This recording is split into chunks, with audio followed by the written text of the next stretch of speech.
Assalamualaikum warahmatullahi wabarakatuh. Perkenalkan, nama saya Rizka Yuliantika, CGP Angkatan 11 dari Kabupaten Batang. Kali ini saya akan memaparkan tentang aksi nyata Modul 3.1 Pengambilan Keputusan Berbasis Nilai-nilai sebagai Pemimpin. Aksi nyata ini saya buat berdasarkan bimbingan dari fasilitator Bapak Trisno Widodo, SPD SD MPD, dan mengajar praktiknya Bapak Agus Soim, SPD SD. Pepatah dari George Wilhelm Friedrich Hegel mengatakan bahwa education is the art of making men ethical, yang artinya pendidikan adalah sebuah seni untuk membuat manusia menjadi berperilaku etis. Adapun tujuan pembelajarannya, CGP dapat mempraktikkan proses pengambilan keputusan, paradigma, prinsip, dan pengujian keputusan di sekolah CGP. Kegiatannya ada kegiatan untuk membuat ringkasan dan refleksi, yaitu berupa tulisan rangkuman, kesimpulan, refleksi yang menunjukkan pengetahuan dan pengalaman CGP. Rangkumannya, modul 3.1 ini membahas tentang pengambilan keputusan berbasis nilai-nilai kebajikan sebagai pemimpin, memberikan pemahaman mendalam mengenai bagaimana prinsip-prinsip keputusan seorang pemimpin. Modul ini mengajarkan pentingnya integritas, keadilan, dan kebijaksanaan dalam membuat keputusan yang tidak hanya memenuhi standar etika, tetapi juga mendukung kesejahteraan bersama. Konsep utama dalam modul ini mencakup 4 paradigma pengambilan keputusan, 3 prinsip pengambilan keputusan, dan 9 langkah pengujian keputusan. Penggunaan nilai-nilai kebajikan dalam keputusan diharapkan dapat menciptakan lingkungan yang lebih positif dan kondusif, serta membantu pemimpin menghadapi dilema etika dengan cara yang berimbang. Kesimpulannya, pengambilan keputusan berbasis nilai-nilai kebajikan melibatkan pertimbangan mendalam tentang kebenaran, keadilan, dan tanggung jawab. Dalam proses pengambilan keputusan, pemimpin harus memadukan nilai-nilai pribadi dengan prinsip etika yang universal untuk mencapai keputusan yang adil dan bijaksana. Pengalaman mempelajari modul ini menunjukkan bahwa keputusan yang baik tidak hanya berdasarkan hasil akhir, tetapi juga pada proses dan prinsip yang mendasarinya. Penerapan prinsip-prinsip kebajikan dan pengujian yang sistematis memungkinkan pemimpin untuk menghadapi dilema etika yang lebih percaya diri dan efektif. Adapun refleksinya yaitu mempelajari modul ini memperkuat pemahaman saya tentang bagaimana prinsip-prinsip etika dan nilai-nilai kebajikan yang harus menjadi landasan utama dalam pengambilan keputusan sebagai pemimpin. Proses ini tidak hanya melibatkan pertimbangan praktis, tetapi juga penilaian moral yang mendalam.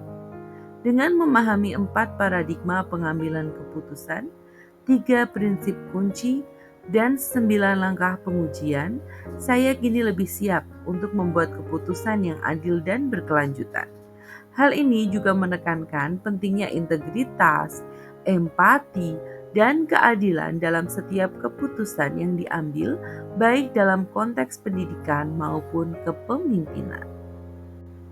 Kegiatan selanjutnya ada aksi praktik, di mana praktik tersebut berupa proses pengambilan keputusan, paradigma, prinsip, dan pengujian keputusan. Bentuk kasus, dilema guru kelas antara hukuman dan kesempatan kedua. Saya pernah mengalami situasi di mana salah satu murid kelas 4 tertangkap basah mencontek saat sumatif akhir semester. Dia merupakan siswa yang cerdas, namun sering kesulitan mengelola waktu karena harus membantu pekerjaan orang tuanya sepulang sekolah.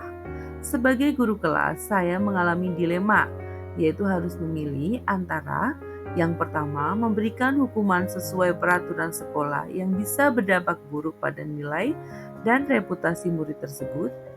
Yang kedua, memberikan kesempatan kedua dengan pendekatan yang mendukung seperti bimbingan atau mengerjakan ulang sumatif akhir semester dengan resiko dituduh tidak adil oleh murid yang lainnya. Paradigma yang digunakan yaitu rasa keadilan lawan rasa kasihan atau justice versus mercy, yang artinya justice itu memberikan hukuman sesuai dengan peraturan sekolah yang menekankan pada keadilan dan penerapan secara konsisten, melawan mercy, yaitu memberikan kesempatan kedua dengan pendekatan yang lebih mendukung seperti bimbingan tambahan atau mengerjakan sumatif akhir semester ulang yang menekankan pada pemahaman situasi kasus dan memberikan kesempatan untuk memperbaiki diri. Prinsip yang mendasarinya ada care-based thinking, atau artinya berpikir berbasis rasa peduli. Keputusan untuk memberikan kesempatan kedua didasarkan pada empati dan pemahaman terhadap situasi pribadi murid. Dengan pendekatan ini mempertimbangkan bagaimana murid tersebut ingin diperlakukan jika berada dalam posisi yang sulit. Selanjutnya ada 9 langkah pengambilan dan pengujian keputusan. Selamat menyaksikan. Langkah yang pertama yaitu nilai-nilai yang saling bertentangan. Ada nilai kedisiplinan dan keadilan, yaitu mengikuti peraturan sekolah versus atau melawan nilai empati dan dukungan, yaitu membantu murid yang sedang dalam posisi sulit. Langkah yang kedua, pihak yang terlibat, yaitu ada murid yang mencontek, guru kelas 4, murid lain, dan wali murid. Langkah yang ketiga, ada fakta-fakta yang relevan. Yang pertama, seorang murid kelas 4 tertangkap basah sedang mencontek saat mengerjakan sumatif akhir semester.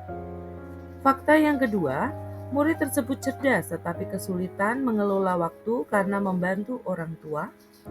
Fakta yang ketiga, peraturan sekolah mengharuskan hukuman tegas untuk pelaku mencontek.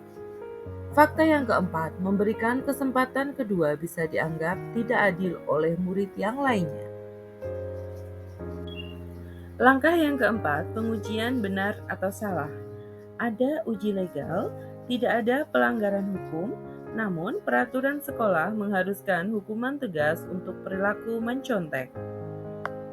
Uji regulasi, mengikuti peraturan sekolah akan memberikan hukuman tegas, tapi memberikan kesempatan kedua bisa melanggar aturan tersebut.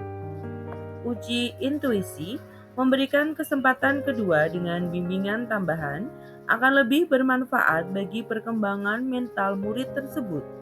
Uji publikasi, jika keputusan untuk memberikan kesempatan kedua dipublikasikan, saya akan merasa tidak nyaman karena bisa dianggap tidak adil oleh murid yang lain. Yang terakhir, uji panutan. Panutan saya mungkin akan mencari solusi yang mendukung perkembangan mental murid tanpa mengabaikan keadilan dan disiplin. Langkah yang kelima, pengujian paradigma benar lawan benar. Dalam pengujian benar lawan benar, maka paradigma yang sesuai adalah justice versus mercy, yaitu rasa keadilan versus rasa kasihan.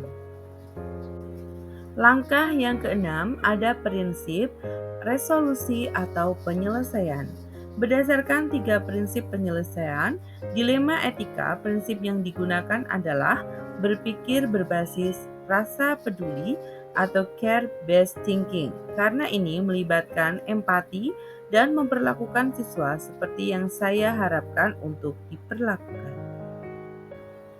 Langkah yang ketujuh, ada investigasi opsi trilema, yaitu saya mencari solusi kompromi dengan memberikan murid tersebut kesempatan untuk memperbaiki kesalahan melalui bimbingan tambahan dan mengikuti sumatif akhir semester ulang sambil menjelaskan situasi kepada murid lain untuk menghindari kesalahpahaman tentang ketidakadilan.